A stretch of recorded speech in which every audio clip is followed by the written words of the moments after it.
Alright guys, so this is all the stuff I'm going to be using today. I've got my chaps and my hard hat. I've got my barn chain oil and my gas. My chainsaw, a couple wedges, and something to drive the wedges in. I like something with a heavy head so I don't have to put a lot into it. I guess I'll go over the other stuff I'm wearing. I've got some steel toe boots on and pants. You don't want to be doing this in shorts, and a steel toe is very helpful because if you accidentally catch yourself in the foot, you don't want to cut your toes off. And if a log falls on it, it's pretty protective. Also, sometimes you can kick in wedges with them. They help out. So I'll go over the purposes of a couple of these things. The hard hat is pretty simple.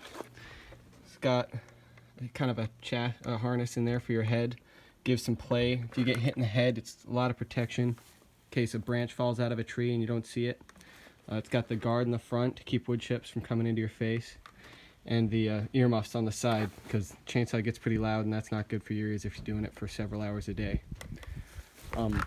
The chaps are made of Kevlar, which is a very tight woven and strong fabric, and it's not there to prevent you from cutting into your leg, but it helps a lot. If you end up cutting into your leg or cutting into the chaps on accident, it'll bind up the blade and it'll slow it down a lot, and it might not prevent the injury completely all the time, but it will definitely keep it from being as bad, because if you catch yourself in the leg with a chainsaw, it bites in really quick. So that does a lot to stop it. And it's really important to be wearing those at all times when you're operating a chainsaw, because one small move and could mean your life. And then parts of the chainsaw here. This chainsaw, it's rather new. It's got an assisted start there, which makes it a little easier to pull the chain. It's got the choke. This is your safety, so your throttle safety, so you can't actually pull the throttle right now. But when that goes down, you can. So when you're holding it, you can pull the throttle. But if you put it down and it gets pinned, you're not going to accidentally, your blade's not going to be spinning. But also, this is your chain brake. So as long as this is in and on, the blade's not going to move at all. But if you pull it in like that, blade can spin either way. So that's safe. You always want that on unless you're about to cut something. Yeah, the wedges are for bigger trees, especially if they've got a lean on them. But this is mainly if you've got a huge tree and you cut it and it starts to lean back on you, then there's almost no way that you're going to be able to get it to go the direction that you wanted it to go in the originally. So you pound this in behind for some security, starts it in the right direction, and you know where it's going to go. I'll show you how to use these when we're out there anyway. So, all right. A little bit more detail about this. A chainsaw runs off a centrifugal clutch. So when you hit the throttle, it goes through the engine, it spins the drivetrain over here with the clutch, and that expands and then grabs the chain, which then cuts. So when you engage this, it turns that off, and you can't actually, it locks up the blade, so you can't accidentally run the chainsaw and cut yourself or dull your blade into something you don't want to. This is how you would tighten your blade too. Over time, these blades stretch out, because even though it's metal, it's machined and stuff can slowly decompress a little bit, so it'll get wider, and you don't want it to be really loose because it'll slip off your bar. So you loosen these two nuts and you spin this screw with the flathead, and that'll tighten it up. You want it to be, I can't really do it right now, but that's pretty good. This is almost a little tight, but you want to be able to pull it out on both sides, and you don't want these teeth in here, those teeth, to come out. You want them to be just inside the groove still. Besides that, starting it, there's this bubble here that primes the engine. I press that 6 to 8 times before I start it, and then I come back here, I pull this choke up, and sometimes you can press that. I generally don't, but it does help if you don't have quite enough to pull the cord on your own. Then you pull this a couple times, you'll hear it kick and almost start, and that's when you can put down your choke and engage your throttle over here. That'll set it, and then you can pull it a couple more times and it should fire up. These newer chainsaws have a an electric well, it's like a chip in it, and so it'll adjust itself to like the temperature of the air, so it runs the best that it can. So to start this off, I kind of prime it by running it through a log about 6 feet. I just cut straight down it a couple inches in, and that primes it up and makes it run smoother. That's what they recommend doing. I don't understand it a whole lot. I didn't used to use one of these, but that's all the chainsaws now. Yeah. Okay, so this is a great example of what we've done so far.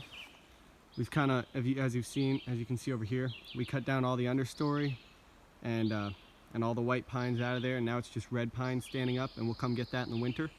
And then over here you can see what it looked like before. So there's a lot of understory, small hardwood underneath, and then a lot of trees. So we're going to be working down the hill as we get through this project, but that's part that we're pretty much done with for now until we can come back in and get the rest of the red pine out of there.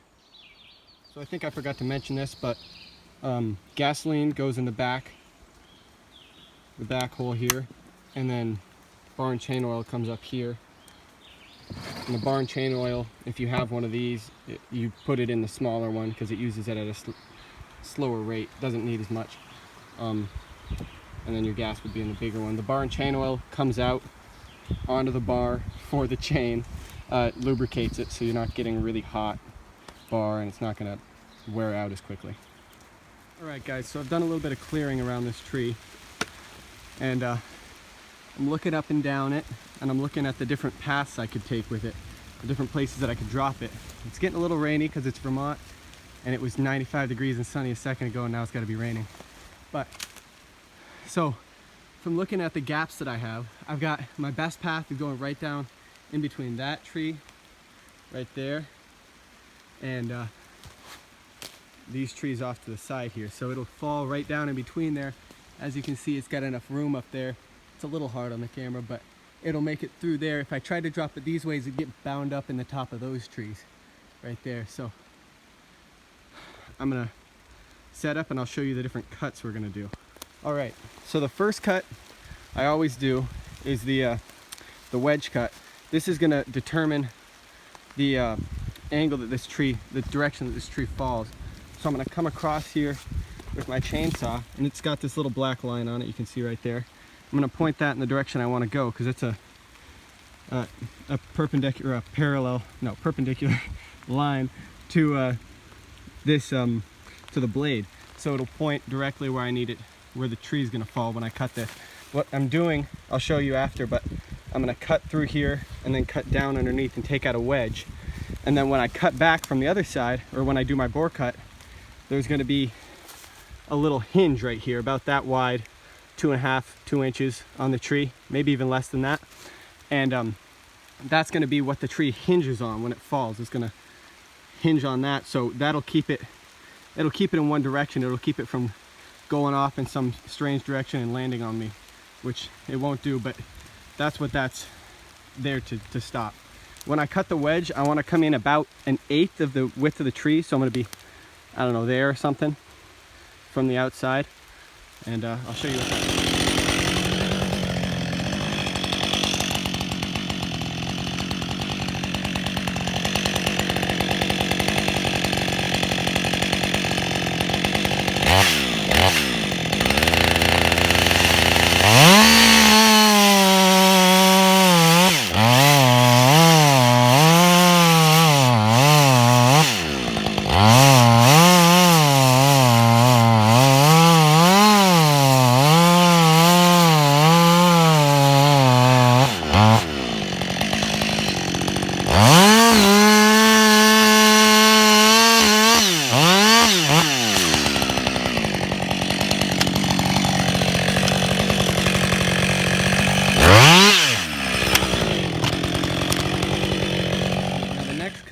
Now that I've got that, and it's perfectly in line with where I want the tree to go, I'm gonna come in right over here, and I'm gonna bore cut in the side of the tree here. So it'll come, I'm gonna go straight through without cutting all the way back out of it. I wanna cut the middle of this part of the tree out, and that'll leave what they call a trigger on the back, which will hold the tree in place so it won't lean back, and then and then it won't be pinned back there, and it won't go forward until I want it to fall. And that'll also give me time to put in a wedge and make even more certain that it's gonna go where I want it to go. So I'll show you how to do that. All right, to make sure that my cut's level, I'm gonna put my blade across the front here and kind of trace it out. And then I'll start cutting and I'll work the blade in. If you try and cut straight in with a chainsaw, the blade will bite back and it'll kick back at you and it'll go like that. And that's not safe. You could end up cutting yourself. So you gotta make sure to use it to your advantage and have it pull itself into the tree.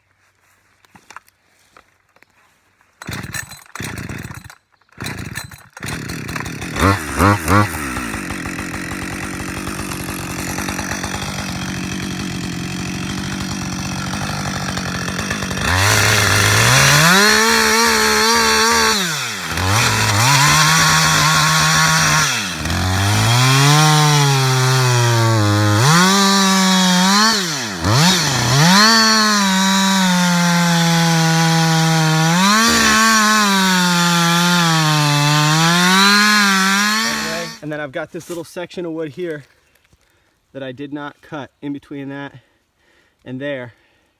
And that'll be my trigger. So that's holding the tree from going anywhere. I'll put my wedges in and I'll cut that. It'll go right where I want it.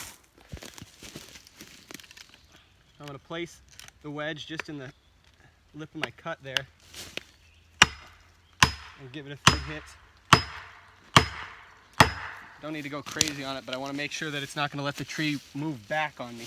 All right, now when I cut this, I'm going to leave you here so you can watch it fall back that way. But I've got a path already picked in the opposite direction that the tree is going to fall. And I'm going to go back. The second the tree starts to move forward, I'm going to walk back there 20 feet and I'm going to stay in a safe spot, watch it fall, make sure all the debris has come out if there's any left up in the trees around it, and then I'll come back up and I'll start delimbing it. So,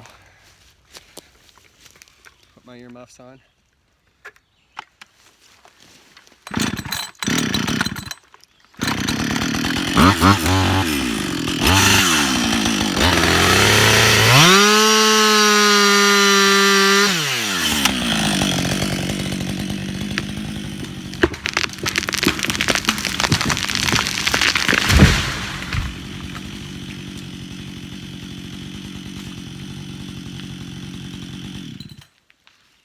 So here, I'll show you this is my wedge that I was leaving there. I left it a little thin, but it doesn't take a lot, like I said. It'll just, it's just holding the tree in the right direction, just like a hinge on a door would. Make sure it goes back. This is where my trigger wood was. I cut a bore cut from either side, right in there, and left this piece of wood here. Put my wedge in right there, and then I cut that, and it went right down. This is the other side. You can see where this all. And the second it hit the ground, it's a heavy enough tree, it broke that hinge, which isn't a bad thing. And yeah, now I'll just run down the tree and I'll cut off all the branches, cut it to length. Another thing I didn't point out earlier, you can see this tree has a split top. So it's got it splits right there. It goes up. That's because it doesn't have like great genetics basically. So even if we weren't clear cutting this and we were just trying to do a kind of a management and cut out a couple trees so it's less crowded and so that trees grow up better, we would cut this tree anyway. A tree is much more valuable when it's one straight tree, like, well, that one's got a little bit of a crook in it, you can see, but that's a pretty nice example of a tree with some decent genetics in it. And that would be, in that situation, we'd come through, we'd cut all these split tops and some of the undergrowth, and then we'd leave those big, tall, straight trees, and it would improve the value of our property. So that's a little bit more forestry for you. And that's that. All measured, cut out, and delimbed. That's what I was talking about. Round